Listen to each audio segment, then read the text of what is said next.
Welcome everyone in a new episode of the Cyber Corner podcast. And again, with another special guest with us today. And I got a lot of questions when I pinned the form on my LinkedIn. I got a lot of questions from a lot of parents that they are really concerned about the topic. So, or the challenges that parents face when it comes to keeping their kids safe online. And as a parent, as a dad, for example, I'm so scared about my daughter or whatever. So how I can notice, or what is some signs that really tell me that my kids is in a danger and maybe like he's under online harassment. Updated. If the parent doesn't know, how can they be resourceful and helpful for their kids, right? Technology and online threats evolve rapidly. We're already in the age of AI. Welcome everyone in a new episode of the Cyber Corner podcast. And again, with another special guest with us today.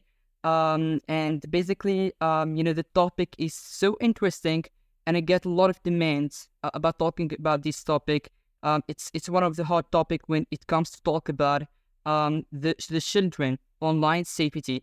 So, and I am here and it's super honor with one of the most amazing influencers when it comes to this topic. I want to welcome with me Mrs. Zinet Kemal. Thank you so much for accepting our invitation. It's so honored to share your thoughts here today. So I mean, like, Zinet is an amazing influencer. She's so active in LinkedIn. So and basically, when it comes to introduce, you're doing great things and a lot of things. She's a security cloud engineer. She is a TEDx speaker. She's an author, and she's even like a LinkedIn instructor. So I want to thank you for all this kind of amazing content you're doing. So I'm going to leave the word for you to introduce more yourself for the audience and what you're doing in the cybersecurity world. Oh, thank you for having me on. Thank you for your patience. It's not easy to coordinate something like this in a different world. You've been in the US and you've been in Tunisia. So I really appreciate you for your patience and for the invite. And it's what you introduced me to, the things that you didn't mention, is that I'm a mom of four, so an immigrant from Africa, Ethiopia, 11 years in the US. So career changer from the legal field to the field of cybersecurity. Right now, the multi-award-winning cybersecurity practitioner, currently work as a cloud security engineer at a Fortune 500 organization.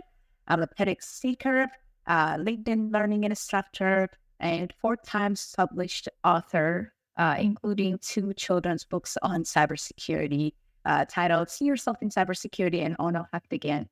This is just a little bit of the highlight of the introduction that you mentioned.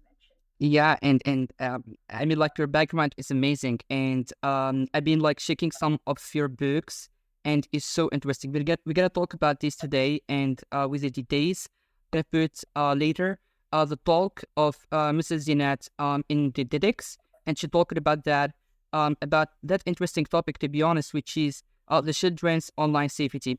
To be honest, like it's one, I can say that one of the topics that we have literally to talk about, because people sometimes when they talk about what, the cybersecurity, talking about hacking and this kind of things, but we talk about the safety, we talk generally about the safety, I can say like the individuals, like, adults, but right now we're going to focus about the children because they are using also the technology and we have to focus on that. So, and I got a lot of questions when I put the form on my LinkedIn. I got a lot of questions from a lot of parents that they are really concerned about that topic. So, I mean, like the first question that basically, and it's repeated a lot, what are the challenges that parents face when it comes to keeping their kids safe online? So, I mean, like keeping, kids online, safety online when they navigate, how much we have technology today, how many page we can access, whatever. So what are really the challenges that the parents they found when they want to keep their kids safe? Well, I mean, it's really important. I mean, it's not something that we focus about as parents. That's what I found out before starting, writing the books, which actually prompted me to write the books as well. So in cybersecurity, even though I work in, corporate doing cloud security and security engineering types of things, this is something that I decided to do because I haven't seen a lot of initiatives around it as much, So, but to go back to your question, like some of the challenges parents face, including myself, being the parent of 4 kids, living in a digital world, right? In a very connected world. I think parents face a lot of challenges in ensuring that their children are online safe. But some of the pressing issues, and I talked about this in the TEDx talk, is one of them is like exposure to inappropriate content, like in the online world. Like the internet is fast, and it's not always easy to shield kids from content that is inappropriate for their age. And this, it could include from violent or explicit material to misinformation and cyberbullying. The other aspect is like privacy and data security, right? Children, especially the younger ones, may not understand the importance of protecting their personal information. They may not understand what is personal information. That is also something I talk about in my children's book. I think parents must educate their kids about, the risks of sharing personal details online and the potentials for, identity theft and affecting their future. That's also something I talked about in my TEDx talk. Screen time management is a big issue, including in my own household, balancing that screen time. It is a very significant challenge with the rise of, digital learning, social media, online gaming, especially now that it's summer here. It's hard to ensure that, kids aren't spending way too much time online, which can affect their physical, mental sleep, even and academic performances even. Cyberbullying is another one. Online predators. Unfortunately, the internet can expose kids to predators who tend to exploit them. We often assume that online world and the physical world is too wide, but it's getting very blurred nowadays because any danger that could pose itself online could turn into a physical danger. Think about, you're chatting on someone, kids chatting on someone on the sidewalk gaming. They always assume that they're talking with someone who's their age, but it could be an adult, a 12-year-old girl could be a grown man who's looking to harm the children. So because they can only see the avatars and they would assume that everybody's their friend, there's that trust factor that could negatively impact them. The other thing, I think there needs to be, finding that right balance between, giving kids the independence, because you can't completely shield them all the time. You have to strike a balance between giving kids independence online and educating them and empowering them and then supervising their activities. It can be tricky usually, but I think parents need to, respect children's privacy. I don't like the idea of going behind their back and changing things. It's always good to empower them because this is their world. The digital world is their world. It's our world. It's our current reality. But how do we educate them on these threats and then empower them so that they can keep protecting themselves and have that security mindset built into them as they grow up? Because now that we're educating in corporate, don't click that phishing link, right? I mean, the education will still continue, but if we start building that from a young age, I think we're going to have significant, change factor always built into them. And growing up like that as a habit, it's going to make it easier, when they grow up as well. Yeah, it's a super good point. I mean, like when we work on, I can say, the behavior, of the kids, this is, as you said, it's gonna grow with them, and and we see that, because I'm saying that right now we are making the awareness, and we say that don't click that, don't access to that, don't click that, I don't know, like link, but we see people that, okay, I'm not gonna do it, okay, I agree, but when it comes to the practical thing, they did it, like from the first try, and they access. So yeah, I mean, like training kids, from the beginning about that, it's gonna be so good point. So yeah, and here is like the other question. So basically, I can say maybe okay, one kid is a victim of, I can say, like I don't know, like online harassment. Maybe there is like kind of problems. But we know that kids may be hiding that, they don't want to show it. So as a parent, as a dad, for example, I'm so scared about my daughter or whatever.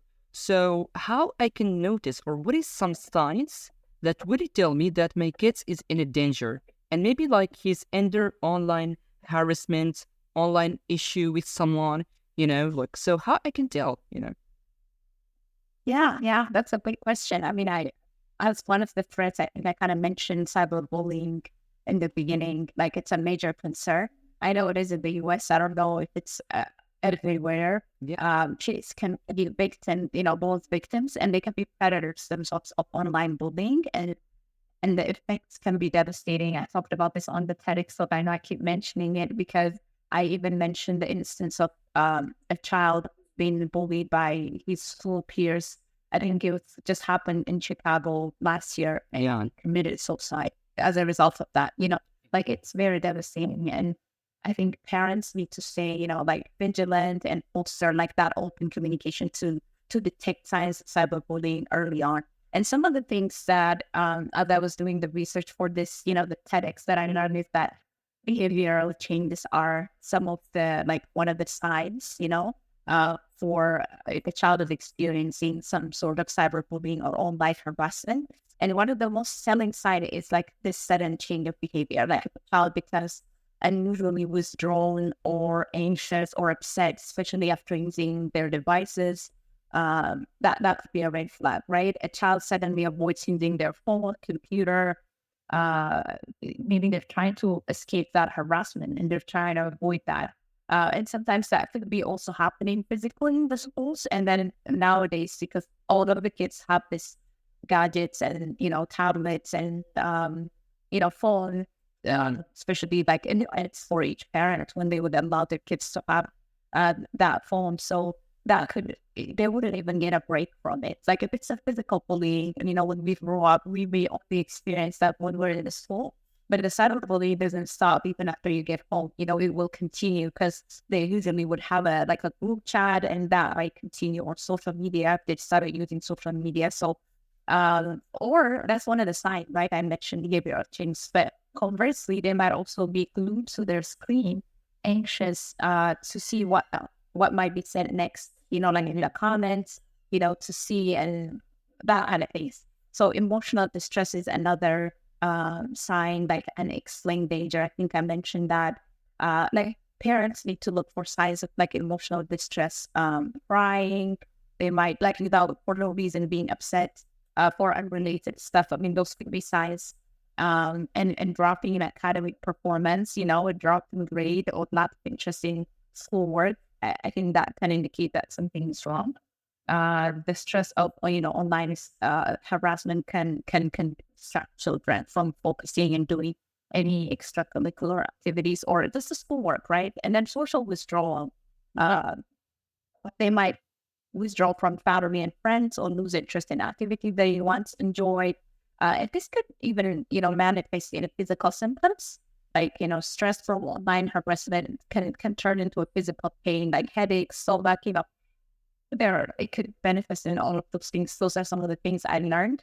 I try to have conversations with my kids, usually like if those things happen, and be aware of it, just letting them know that, not, everybody has their best intentions, or, there might be people who are really just hiding behind keyboard, and those people hurt people. So, always educating from our end that, so that they can be aware of it, but at the same time, like, to teach our own kids to be kind to others as well, because you never know, your kids might be saying those things, so those are the signs that I could mention.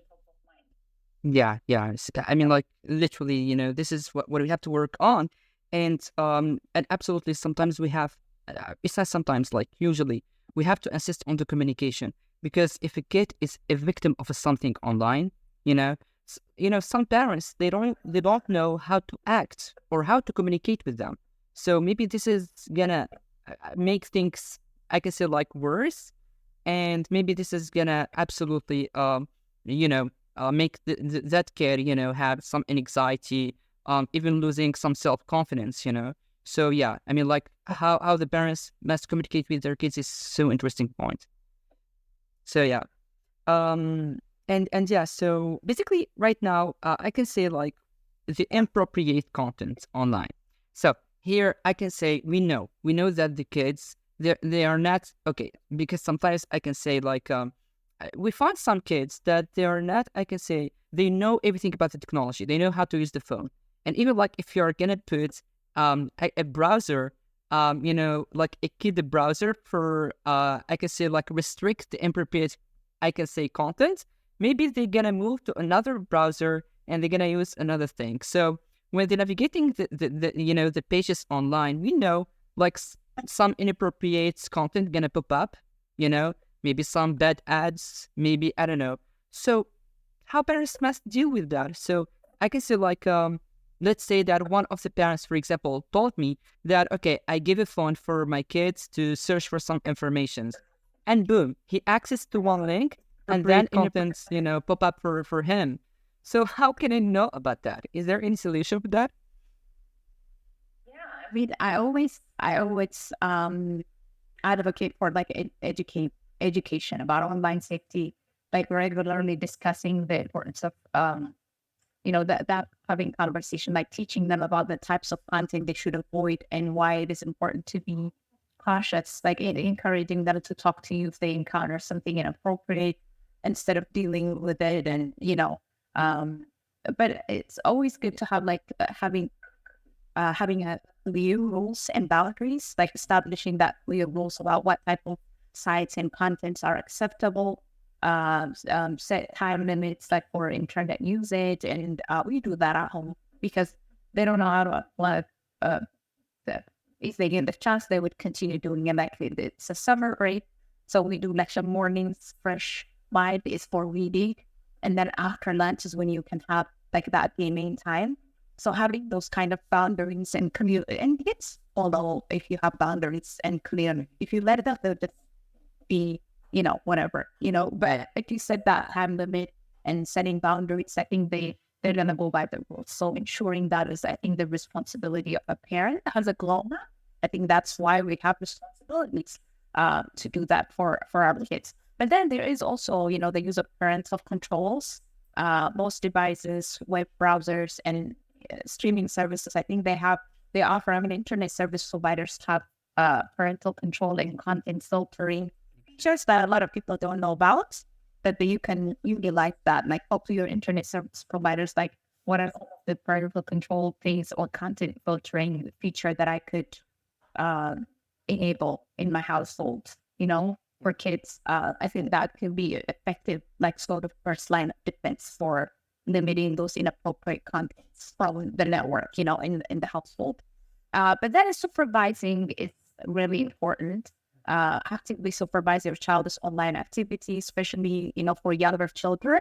If you don't do that, who will? Who will? Like, I think as a parent, that's our responsibility in terms of getting them until they get to a certain age to be able to supervise that.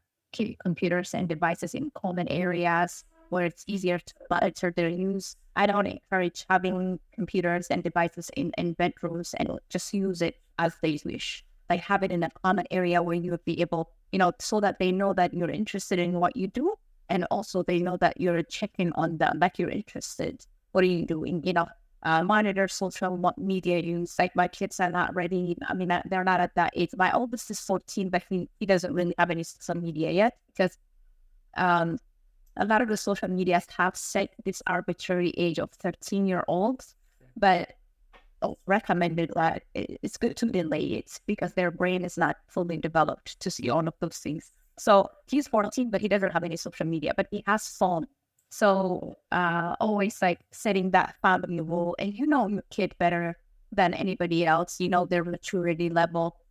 So based on that, to set the rules accordingly is what I always first.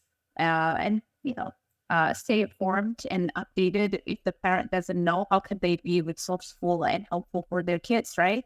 Technology and online threats evolve rapidly. We're already in the age of AI. I think it's important to stay informed about the latest apps, games, or websites that your children may be using, and keep up to date with the new parental control tools that you might be using and online safety practices. I think it starts with educating ourselves and then be able to have that conversation and make it top of mind. I think is very helpful. You know, because I really contacted a lot of parents, and this is what I found as their issues. For example, you know, like I found that one of the parents told me that their kid, you know, using, for example, the Facebook as a way of communication with his classmates, you know, if they have an event, if they have like a, you know, an information to pass to the class. But, you know, it's started with like that. But later he discovered that he is right now addicted on using TikTok, Facebook, you know, and this kind of social media.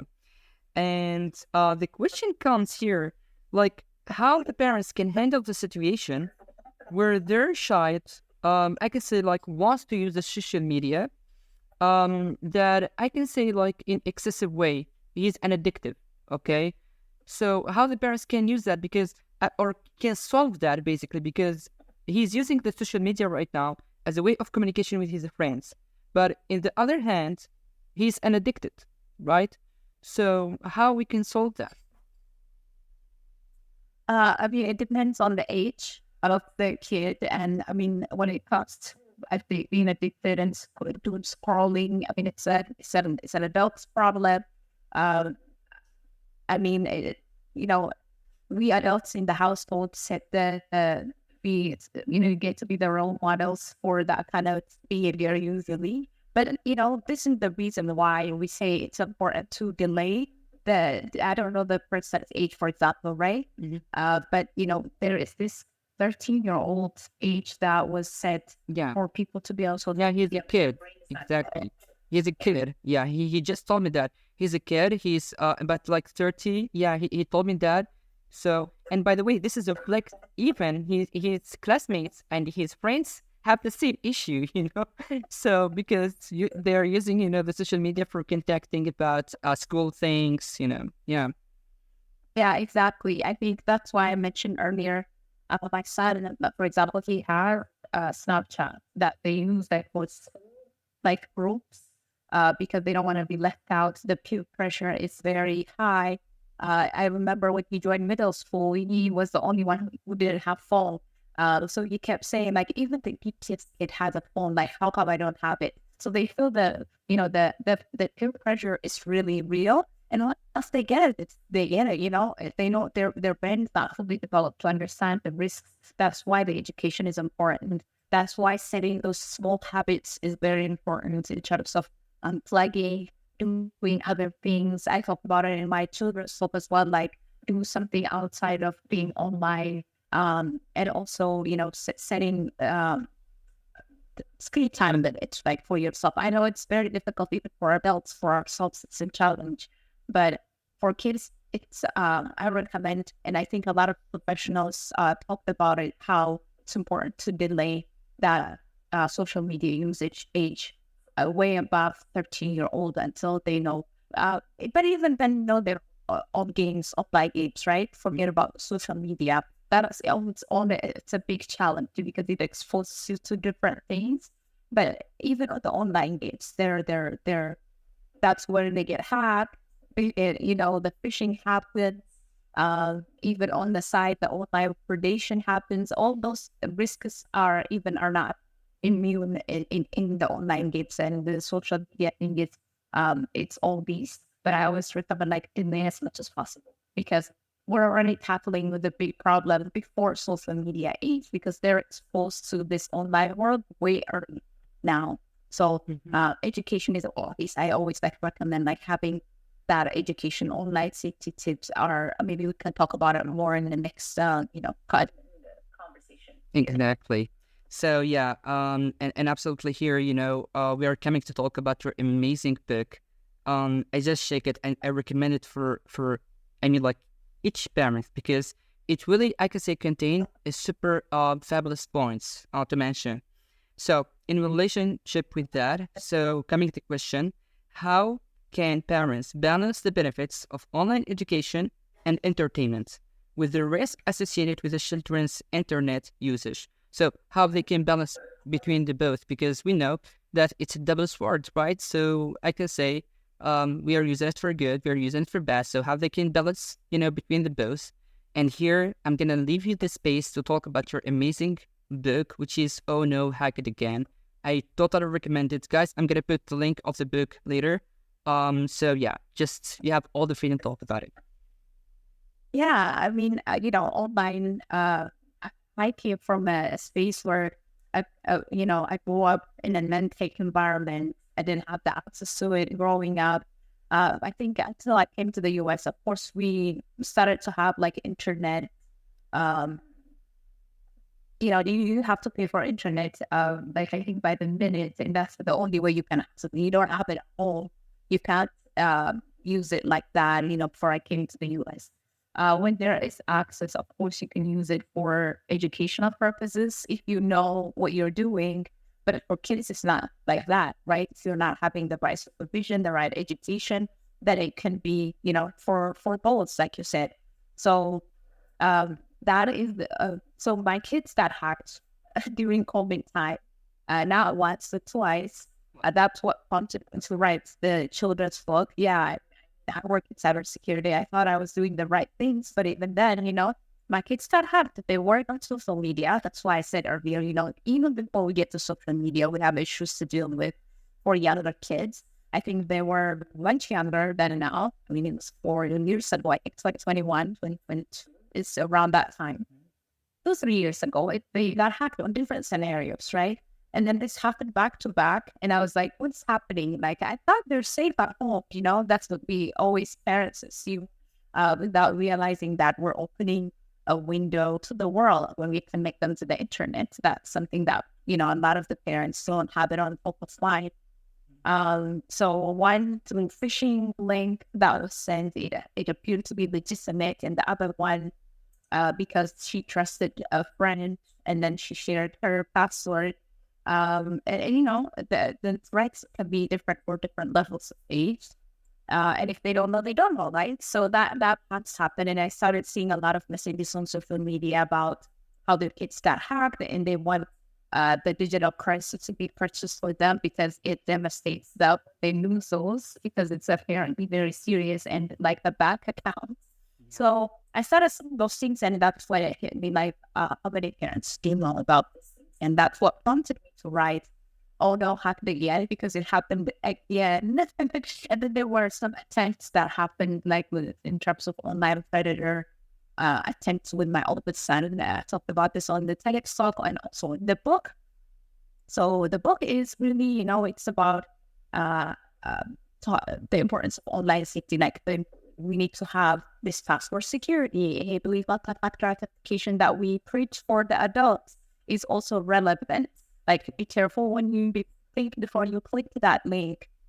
Those things are relevant and important to have as a conversation and to make it in a language that they would understand, something that they would relate to. Because when you mention the games, they all love to hear the story. They're ready to learn, right? Because they love the games.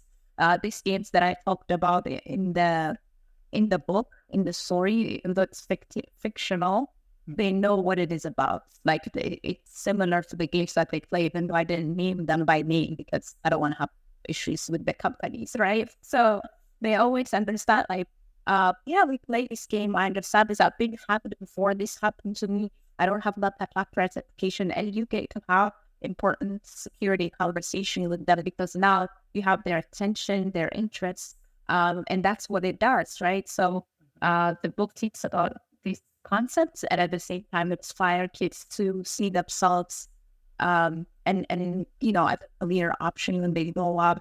Because at the end of the book, the character, which is the mom who happens to be working in cybersecurity, is the one who provided the tips and how to protect themselves and help the kid who got hacked. So now the kid wants to become the same because she wants to protect the other people's information and that kind of thing. So I have the book next to me. Oh, yeah, there it's visible in the back too. All of my children look at it. This is my second book, and after this is when I published Series of in Cybersecurity. That one is more like a career for the youth to see themselves in this field and to what cybersecurity is, and also what are some of the domains that it's security, because cybersecurity isn't one thing. Instead, it's a bunch of, domains and roles, and you can also see some in this field as well. So, yeah, that was in a nutshell of the inspiration behind the book and the story. It's my kids' story. It's their names. It's also the characters and the illustrations in the book they're like my kids, 4 of the kids. So, yeah, check it out if you get a handle on it, if you have it like So in each podcast, within each expert, I'm asking that a question.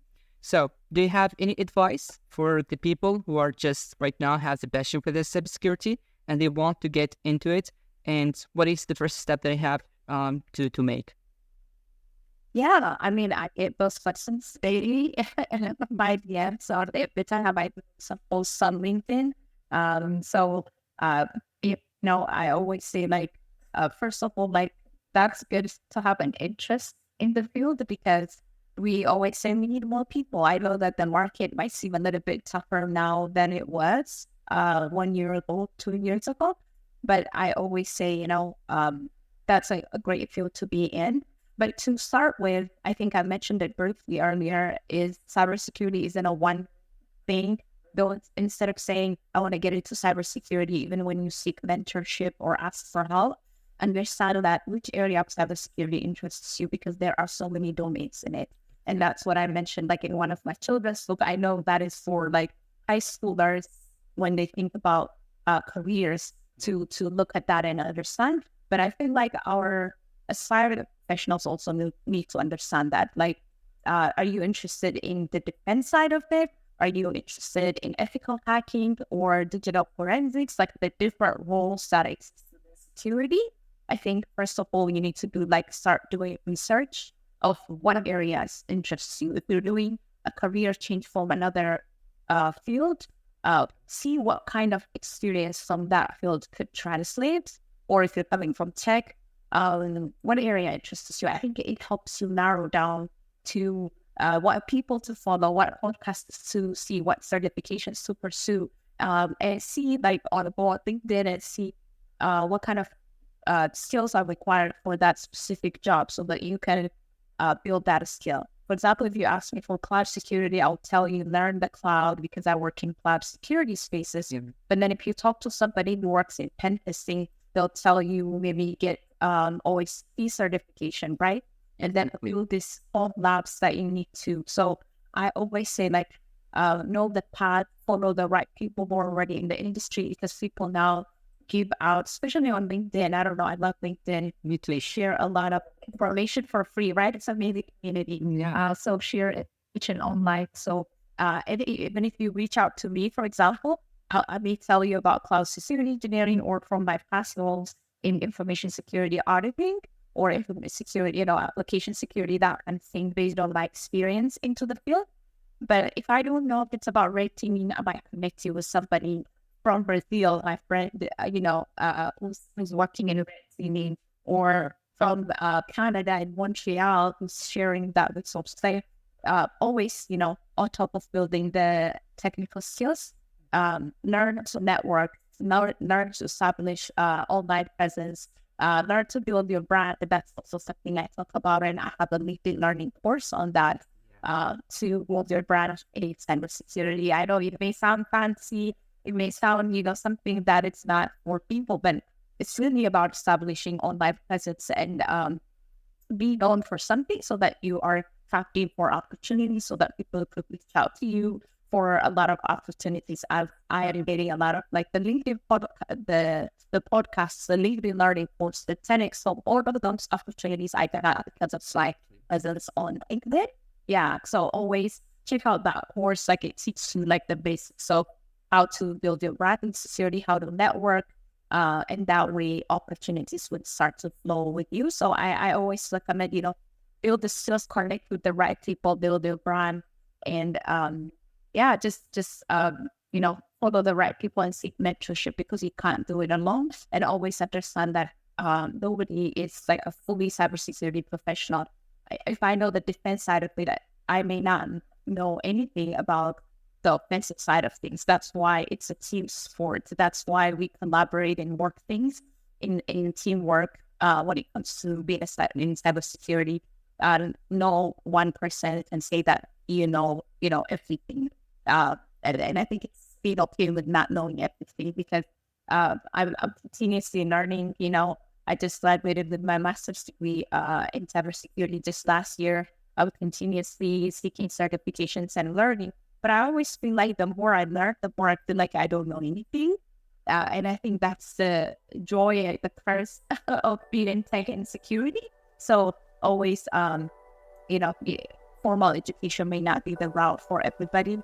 And I don't, completely say that, that's the only way to learn, because there are a lot of free resources. There is YouTube, there is, cybersecurity and tech is something that you can self-educate, do home labs, get the experience, and get hired and promoted and grow from. So if you're interested, just know, seek the right mentorship for actually doing the work and who are already in the field with the right guidance to be able to achieve your goals. So hopefully I answered that question. I know this is always on a big topic that I could talk about. That's the part we look at. Exactly, yeah. So yeah, it's another topic. It's a super huge topic, but your stats is really brilliant. Thank you so much for all of the points that you just clarified for the people. And it's super hard again to have someone who really just influence that topic, about the children online safety. And also not only about that, even building, the branding and the personal branding is so important. I'm always saying that to my students. Since I'm a university instructor, I'm saying it to my students. It's not only about your hard skills and technical skills, but it's about only how to know how to communicate, how to build your image. So this is what really make the difference between, one technical guy fully and someone who has that soft and hard skills, and make the balance between the both.